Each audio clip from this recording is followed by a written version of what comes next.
গেল কয়েকদিন ধরে কক্সবাজারে বৈরী আবহাওয়া বিরাজ করছে। বঙ্গোপসাগরে সৃষ্ট লঘুচাপের প্রভাবে টানা 4 দিন ধরে বৃষ্টিপাতের কারণে সাগরে উত্তাল অবস্থা দেখা গেছে। কখনো মাঝারি কখনো মুষলধারে বৃষ্টিপাত হয় সমুদ্র পাড়ের মানুষের জীবনযাত্রা স্থবির হয়ে পড়েছে। ফলে বিশ্বের দীর্ঘতম সমুদ্র সৈকত দেখতে আসা হাজার হাজার পর্যটক পড়েছেন ভোগান্তিতে। গেল 4 দিনের টানা বৃষ্টিতে কক্সবাজার শহরের বিভিন্ন এলাকা ও জেলার 9 উপজেলার নিম্ন অঞ্চল প্লাবিত হয়েছে। সড়কে পানি ওঠায় যান চলাচল ব্যাহত হচ্ছে। কক্সবাজার আবহাওয়া কার্যালয়ের সহকারী আবহাওয়াবিদ আব্দুল হান্নান জানিয়েছেন, সোমবার দুপুর 3টা পর্যন্ত গত 24 ঘন্টায় 153 মিলিমিটার বৃষ্টিপাত রেকর্ড করা হয়েছে।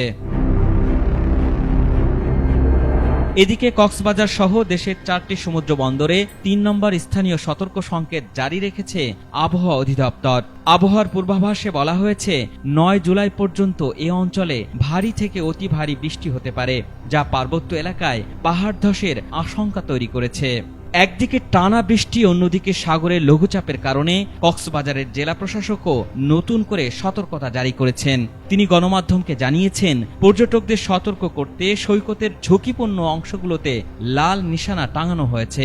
অনাকাঙ্ক্ষিত দুর্ঘটনা এড়াতে আইনশৃঙ্খলা বাহিনীও সতর্ক অবস্থায় রয়েছে বলেও জানিয়েছেন তিনি।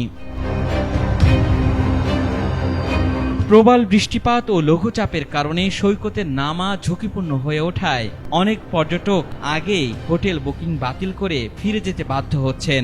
স্থানীয় ব্যবসায়ীরাও পড়েছেন ক্ষতির মুখে। কক্সবাজারের পর্যটক ও হোটেল ব্যবসায়ীরা জানিয়েছেন, 3 দিনের ছুটি উপলক্ষে কক্সবাজারের হোটেল, মোটেল, রিসোর্ট ও গেস্ট হাউসগুলোর প্রায় 90% কক্ষ আগাম বুকিং করা ছিল।